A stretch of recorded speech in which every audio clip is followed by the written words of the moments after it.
Don't let anyone tell you the vegan dollar doesn't go the extra mile.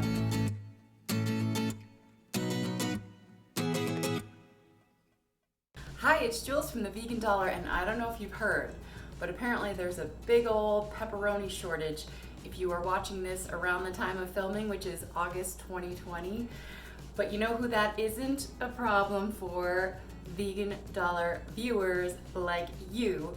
My friend Donna's pepperoni has all the flavor you love about pepperoni, but none of the saturated fat and greasy grossness.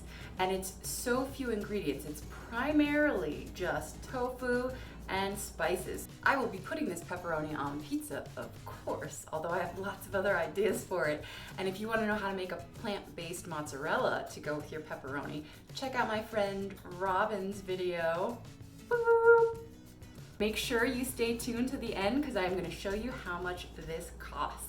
I don't do anything fancy to press the water out of my tofu. I just cut it in a few slices, layer it with some dish towels, and stack a plate on top and put something heavy.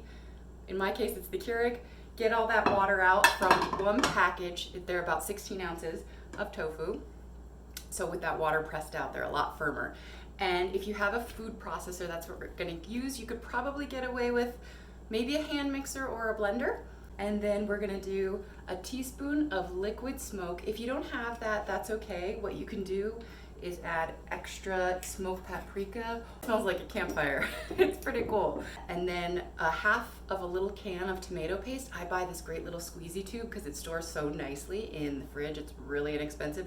So it's about half of one of these. So this is a teaspoon of salt, a teaspoon of pepper, a teaspoon of red pepper flakes, a teaspoon of fennel seeds, 2 teaspoons ground mustard, 2 teaspoons smoked paprika, 2 teaspoons garlic powder, 2 teaspoons sugar. I use brown sugar, and I bet maple syrup would be really good in this too. And you don't have to be very perfect with this. You just want to get everything nice and blended. You see that beautiful pepperoni pinky color? Then all you need to do is put down some parchment paper or wax paper.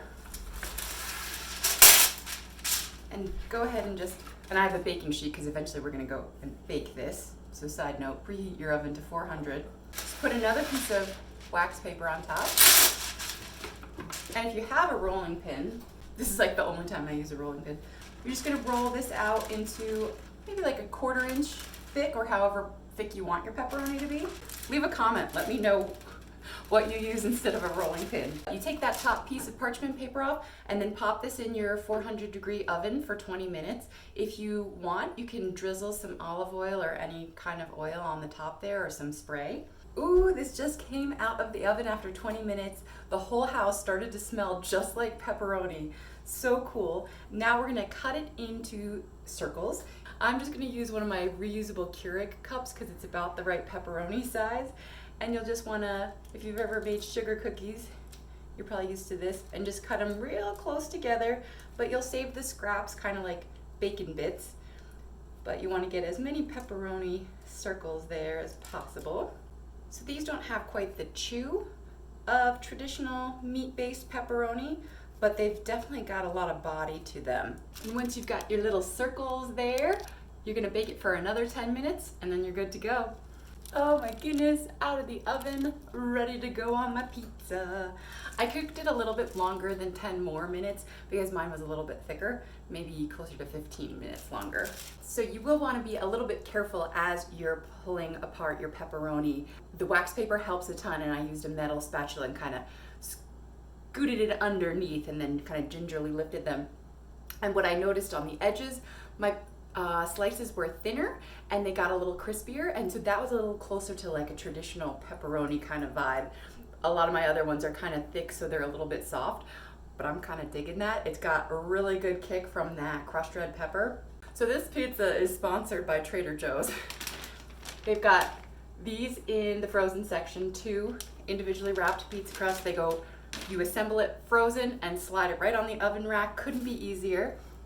A little bit of their organic marinara sauce, and if you stay tuned for another video, I'm going to show you what you can do with all that leftover sauce, because what I've learned about pizza is you need way less sauce than you think. You really just want the thinnest layer. And then I'm gonna top with a new product at Trader Joe's, their cashew shreds.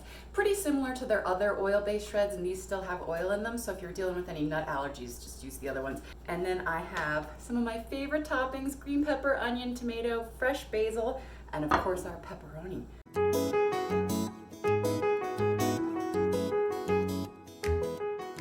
So you can see this is how much pepperoni I still have left, so I easily could have done 2 of these pieces. And now we're gonna pop this in the oven. It's so hard not to stand here and just eat all the little bits while the pizza's cooking. That's why I only wear stretch pans. And there you have it. And if you like what you see, please hit like, hit subscribe. If you're feeling crazy, leave a comment, and I'll be back soon. It looks real creepy in the back, like one of those kids in a horror movie that just stands there with the dark circles under their eyes.